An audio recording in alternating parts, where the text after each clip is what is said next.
Another big fight. A little different on a Sunday night. Tony Harrison got hurt. Cota jumped in. What's your thoughts on the fight and the card? I think it's going to be a very good fight. Both guys are focused. Obviously, it was a slight letdown for Mel, but he's so ramped up and ready to go to show the fans out there that he's ready to go. You know, it should be a great all-action fight, and the fans got a great card tomorrow. Yeah, definitely. And we also got Guillermo Rigondeaux, his second fight with PBC. I know Floyd has said a lot of good things about him in the past when he was still champion. What do you feel about him? He has some of the best skills in boxing. I mean, always has. And he's ready to get back on track to show that he's one of the best that's out there.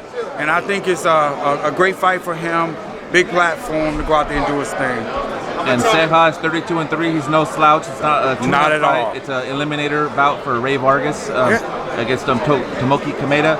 Just what do you think about where Rigo is? A little bit older now, but at his age, fitting in at 122 and maybe 126. He's still one of the best that's out there. And I think, again, and he's going to be able to show that tomorrow because his skills are second to none. You know, obviously, he had the unfortunate setback when he fought Lomo, that he had to move up 2 weight classes. So, again, I think this is an excellent fight for him, and he's going to show the fans why he has some of the best skills out there in the sport. You guys have a really busy time coming up. You've been promoting all year, obviously, but you also got your own all-Mayweather card next week. Can you tell us about that at Samstown? Oh, very excited for that.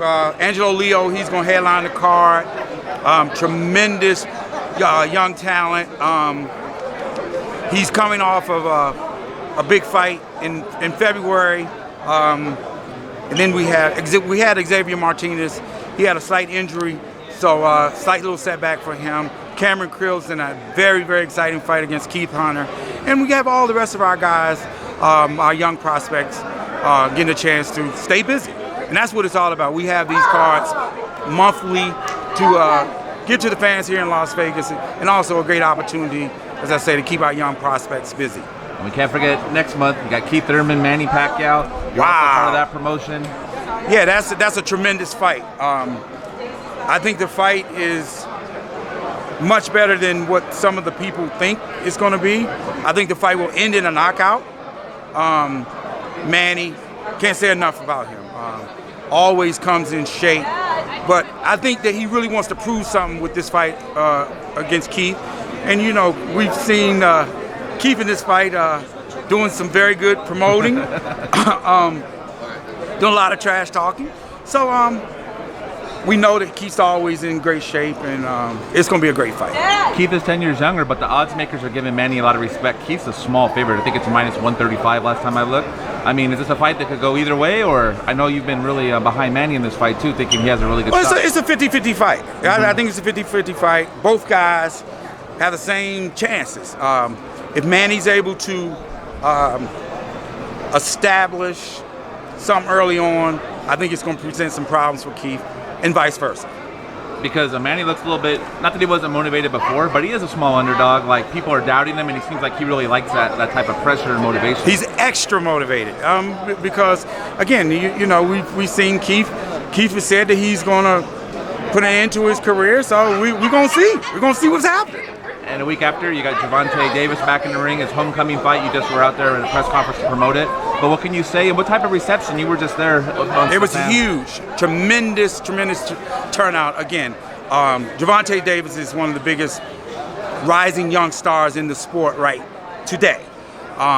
He has an exceptional fan base. Being able to go back home to Baltimore to give them a big homecoming fight, it meant the world to him. And again, we're going to have a sold-out arena come July 27th, and it's going to be a tremendous fight. And after his last fight at the StubHub Center, you said you want him to fight 3 times this year. Is that still the plan? And this is a mandatory fight. He has to get out of the way. Yeah, this is a mandatory that he has to get out the way, just like any other champ. Right. And so hopefully he can get through that next month, and then we'll look in the fall to start with the unification fight. We're going to make the biggest fight that's out there possible for him, but first things first, he's got to take care of business July 27th. Yeah, we see what happens when you look too far ahead, like Anthony Joshua against Andy Ruiz. Most definitely, and we're all about focusing on what's in front of him. And anything else going on? What else at Mayweather Promotions you can tell all the fans? We got a few surprises coming up. We've been very, very busy this year, and we're going to continue to be busy for the rest of the year.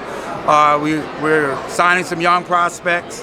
Yeah, a lot's going on. Great times. It's good, always good to be busy.